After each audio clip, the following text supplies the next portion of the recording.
Hello students, welcome in my class. Today we are starting exercise 10.2.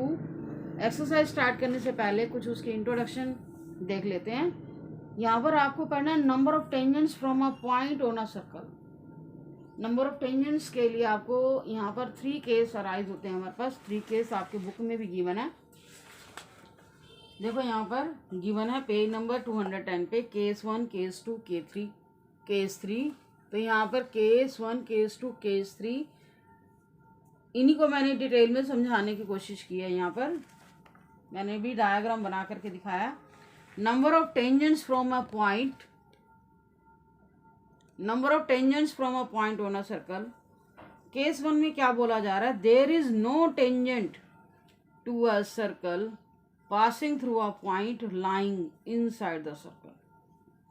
कहता कोई भी tangent नहीं होगा अगर हमारा पॉइंट सर्कल के इनसाइड में लाई कर रहा है तो उस पॉइंट से पास होता हो हम कोई भी टेंजेंट ड्रॉ नहीं कर सकते। नंबर ऑफ टेंजेंट्स क्या होंगे? 0 होंगे। केस 2 में क्या होगा? There is only one and only one tangent to a circle passing through a point lying on the circle. अगर हमारा पॉइंट सर्कल की बाउंड्री के ऊपर लाई कर रहा है तो हम उसमें से पास होता हुआ वन टेंजेंट शो कर सकते हैं। केस 3 में there are exactly 2 tangents to a circle through a point lying outside the circle. अगर वो पॉइंट हमारे सर्कल से बाहर हो जाता है तो हम उस पॉइंट से उस सर्कल के लिए 2 टेंजेंट्स ड्रॉ कर सकते हैं। तो इसमें आपको तीनों केसेस के बेस पे 1 मार्क्स का क्वेश्चन मिल सकते हैं। तो मैं फिर से रिपीट कर रही हूँ।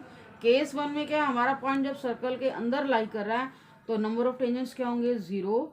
केस 2 में क्या है? जब सर्कल पॉइंट बाउंड्री पर आ गया, यहाँ से मूव होके यहाँ पर आ गया तो नंबर ऑफ टेंजेंट्स क्या होंगे? 1। केस 3 क्या है? हमारे पास सर्कल के लिए 2 टेंजेंट्स होंगे one a point lying outside the circle. Next में आपको क्या पढ़ना है? Theorem number 10.2, very important theorem for the examination point of view. The length of tangents drawn from an external point to a circle are equal. अभी अभी मैंने आपको बताया कि सर्कल के जो पॉइंट हमारा एक्सटर्नल में लाई कर रहा है तो टेंजेंट की लेंथ जो है हमारी इक्वल होती है। ये आपको प्रूव करके दिखाना है। वेरी सिंपल क्वेश्चन है और वेरी इंपॉर्टेंट भी है। और आपने 11th चैप्टर में कंस्ट्रक्शन में बनाकर भी देखा है कि जब भी हम सर्कल के बाहर एक्सटर्नल पॉइंट से टेंजेंट ड्रॉ करते हैं तो हमने वेरीफाई भी किया कंस्ट्रक्शन से कि उन टेंजेंट्स की लेंथ क्या होती है? इक्वल होती है। तो अब इसको हम बाय थ्योरम भी इससे भी प्रूव करेंगे।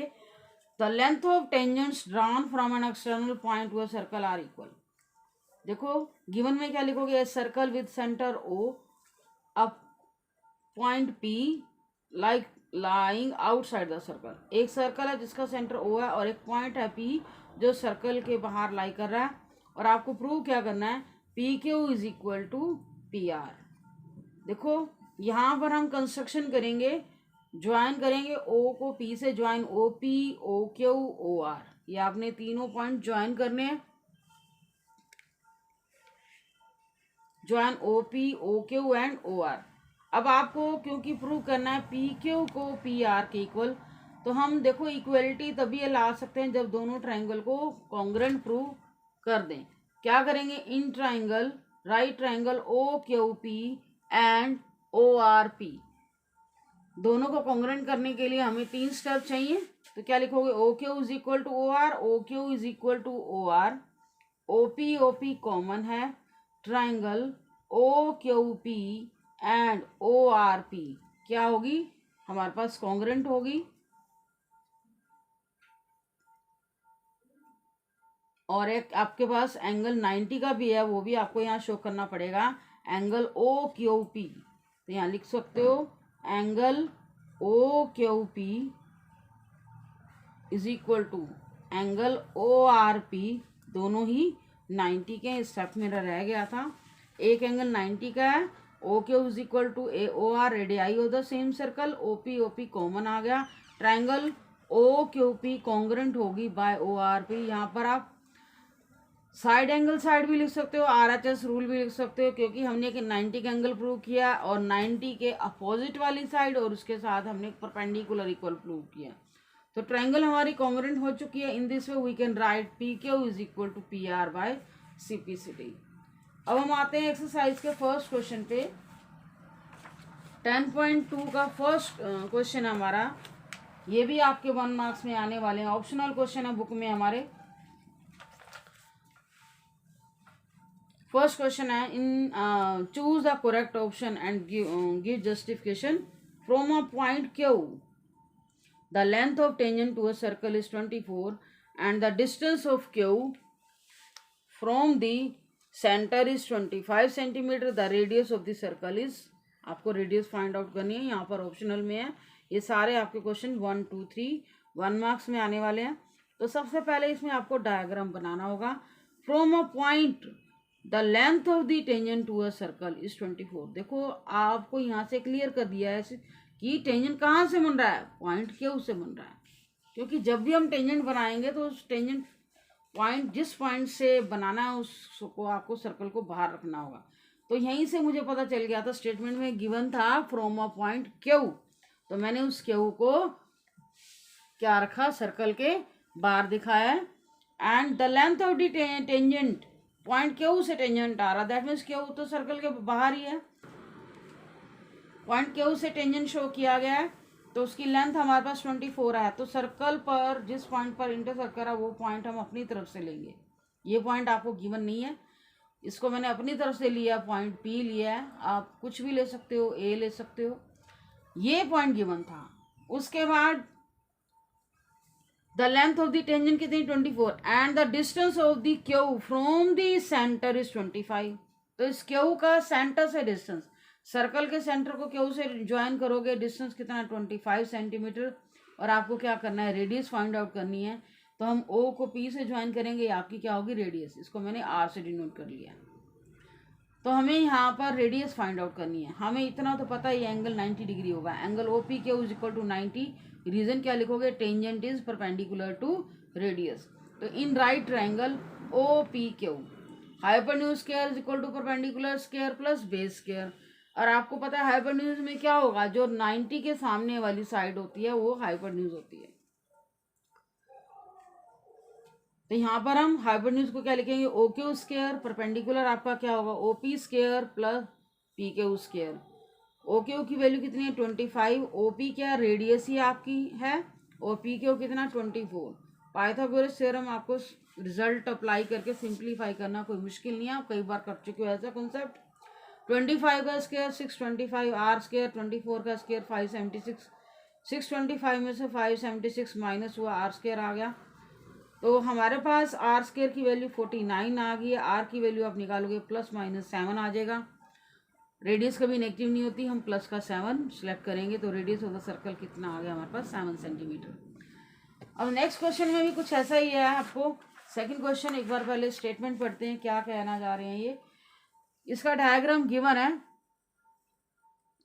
In figure 10.11, if T P and T Q are the two tangents to a circle with center O, so that angle POQ is equal to 110 degree, then PTQ कितना है, PTQ किसके equal है आपको find out करना है, ये angle आपको निकालना है। तो इस क्वेश्चन को क्या करेंगे, जो पहले गिवन है लिखते हैं, डायग्राम जैसे गिवन था वही आपको बनाना है। देखो जैसे डायग्राम गिवन था वैसे हमने बना दिया। Angle OPT 90, angle OQT 90। Reason क्या लिखोगे, tangent is perpendicular to radius, दोनों का रीजन मैंने इकट्ठा लिख दिया। अब आपको पता है क्वाड्रिलेटरल बन रही है हमारी OPTQ, और क्वाड्रिलेटरल में 4 एंगल का सम कितना होता है, 360। तो क्या करेंगे, angle OPT plus OQT plus PTQ plus POQ, 4 angle है। पहले मैंने इन दोनों को लिखा प्लस फिर नेक्स्ट 2 इनको लिखा। हमारे पास 3 एंगल तो गिवन है, ये एंगल, ये एंगल, ये एंगल, तीनों एंगल की वैल्यू पुट कर देते हैं। OPT कितना है 90, OQT 90, POQ कितना 110। तो आपके पास PTQ की वैल्यू आ जाएगी, तीनों को ऐड करो 290 है। PTQ हमारे पास क्या आएगा, 360 में से 290 माइनस हुआ 70 डिग्री। तो यहाँ पर आपको ये भी ध्यान रखना है कि दोनों तरफ जो टेंजेंट्स के बिटवीन का एंगल, यहाँ पर जो रेडियस के बिटवीन का एंगल, दोनों का टोटल कितना होता है, 180 होता है। अगर ये 110 आए तो हम 1 मार्क्स के क्वेश्चन में डायरेक्टली ही बता देंगे ये एंगल कितना होना चाहिए, 70। कई बार इधर वाला एंगल गिवन होता है तो हम इधर वाला एंगल बता देते हैं। तो दोनों का टोटल 180 होता है। इसके बेस पे थ्योरम भी आपकी इसी एक्सरसाइज में आएगी, आगे की क्वेश्चन में आएगी। नेक्स्ट क्वेश्चन पे आते हैं, question number third. Question number third में आपको पहले टेंजेंट्स, पहले स्टेटमेंट क्लियर कराते हैं। If tangents P and PB from a point P to a circle with centre O are incline to each other at an angle of 80 degree then find POA is equal to. तो यहाँ पर tangent के between का angle दे दिया। देखो अभी अभी हमने क्वेश्चन किया सेकंड क्वेश्चन में, यहाँ पर टेंजेंट के बिटवीन का एंगल आपसे पूछ लिया गया था। अब इस क्वेश्चन में आपको PA and PB to tangents given है और उनके बिटवीन का angle given find out given है और आपको नेक्स्ट एंगल निकालना। तो डायग्राम बनाते हैं, फिर हमें पता चलेगा कौन सा एंगल हमें फाइंड आउट करना है। थर्ड क्वेश्चन पे आते हैं। PA, देखो PA बोला गया ना, तो P आपका पॉइंट सर्कल से बाहर होना चाहिए जहां से टेंजेंट बन रहे हैं। PA and PB are two tangents to a circle with centre O incline to each other. Tangents inclined है ईच अदर पर कितने एंगल पर, 80 डिग्री। देन फाइंड POA, आपको ये एंगल फाइंड आउट करना है। एंगल OAP 90 है, एंगल OBP कितना है, 90 है। Tangent is perpendicular to the radius. In right triangle OAP and OBP, OA is equal to OB radii of same circle, OP common, angle OAP is equal to OBP, each क्या हो गया 90 degree. तो triangle OAP congruent हो गया triangle OBP bye RHS। यहाँ आप side angle side भी ले सकते हो क्योंकि टू साइड वन एंगल है। हमारे पास दोनों ट्रायंगल कॉन्ग्रेंट हो चुकी हैं, उससे मैंने ये प्रूव कर दिया एंगल POA किसके इक्वल हो गया, POB के। ये दोनों एंगल हमारे क्या हो गए, इक्वल हो गए। बट हमें ये तो पता ही है इस कंप्लीट एंगल की वैल्यू क्या होगी, 360 में से आप तीनों एंगल का टोटल माइनस कर दोगे। 360 माइनस 90, 90 प्लस 80, इन सब का टोटल कितना आता है 260। तो 360 में से 260 लेस हुआ, कितना आ रहा है ये 100 डिग्री। और आपको पता है जो PO है हमारा हाफ ऑफ AOB होगा क्योंकि दोनों एंगल क्या हैं, इक्वल हैं। दोनों एंगल क्या है, इक्वल हैं। POA की वैल्यू क्या है, हाफ ऑफ AOB। तो AOB की वैल्यू मेरी 100 आई है, 1/2 इंटू 50। तो इस POA की वैल्यू कितनी आई, 50। सेम है अगर वो POB भी पूछ लेता वो भी क्या आता, 50 डिग्री आता।